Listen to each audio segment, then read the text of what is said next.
হাজবেন্ডকে জড়িয়ে ধরছিলাম লাস্টবারের মতো, দেখলাম আরে রক্ত, আমার দুই হাতে কত যে রক্ত ছিল, কত রক্ত, কত রক্ত। আমার হাজবেন্ড অনেক কষ্ট পেয়ে মারা গেছে, অনেক কষ্ট পেয়ে মারা গেছে।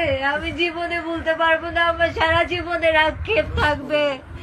আমি আমার শাশুড়ির হাতে পায়েও ধরে বলেছিলাম যে আমার একটু সংসারটা করতে দেন, আমার শাশুড়ি আমাকে সংসার করতে দেয়নি।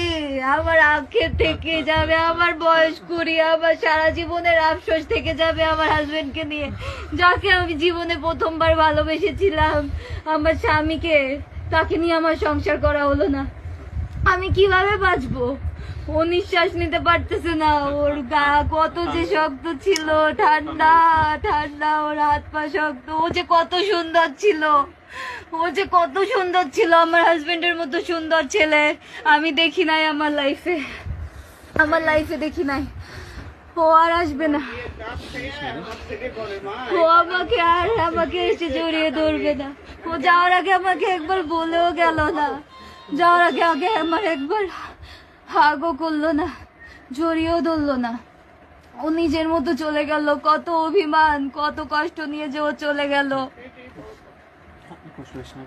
কত অভিমান নিয়ে চলে গেল। আমাকে নিয়ে যেতে পারতো, ও তো আমাকে ভালোবাসতো, ও তো জানতো আমি ওকে ছাড়া